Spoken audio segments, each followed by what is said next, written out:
ഉരുൾപൊട്ടലിൽ തകർന്ന മുണ്ടക്കയിലെ ജനങ്ങളുടെ പുനരധിവാസം ലക്ഷ്യമിട്ടുകൊണ്ട് ലോകജനങ്ങൾ മുഴുവനും വയനാടിനൊപ്പമുണ്ട്.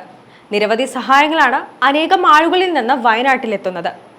മുഖ്യമന്ത്രിയുടെ ദുരിതാശ്വാസ നിധിയിലേക്ക് ഫണ്ട് ശേഖരണം നടത്താനായി പ്രഖ്യാപിച്ചതു മുതൽ ദിവസത്തിനുള്ളിൽ ധനസമാഹരണം 1 കോടി പിന്നിട്ടിരുന്നു. അതിലും വ്യത്യസ്തമായാണ് വയനാട്ടിലെ ജനങ്ങൾക്കായി മുസ്ലിം ലീഗ് പ്രവർത്തിച്ചത്.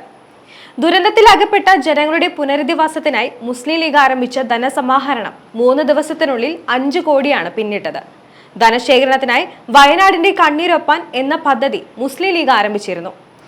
ഇതിനായി മുസ്ലിം ലീഗ് സംസ്ഥാന അധ്യക്ഷൻ സയ്യിദ് സാദിഖ് അലി ശിഹാബ് തങ്ങളും PK കുഞ്ഞാലിക്കുട്ടിയും ചേർന്ന് ആപ്ലിക്കേഷൻ പുറത്തിറക്കുകയും 1 ദിവസം പൂർത്തിയാക്കുന്നതിന് മുൻപേ 2 കോടി രൂപ വരെ സമാഹരിക്കുകയും ചെയ്തു.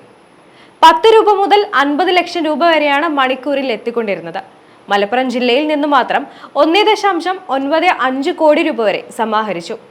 മുസ്ലിം ലീഗിന്റെ പോഷക സംഘടനയായ KMCCയുടെ വിവിധ യൂണിറ്റുകളിൽ നിന്ന് ഇനിയും ഫണ്ട് ശേഖരണം വരാനുണ്ട്. ഇവ പൂർത്തിയായാൽ 25 കോടിയോളം രൂപ വരെ സമാഹരിക്കാൻ സാധിക്കുമെന്നാണ് സംസ്ഥാന നേതൃത്വം അറിയിച്ചത്. ആഗസ്റ്റ് 15 വരെയാണ് ഫണ്ട് സമാഹരണം നടത്തുന്നത്.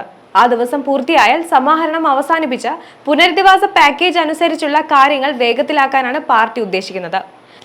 ദുരന്തത്തിന് ഇരയായവരെ ചേർത്ത് പിടിക്കാൻ മുസ്ലിം ലീഗ് പ്രതിജ്ഞാബദ്ധമാണെന്നും അതിനായി അഹോരാത്രം പ്രയത്നിക്കുമെന്നും നേതാക്കൾ പറഞ്ഞു.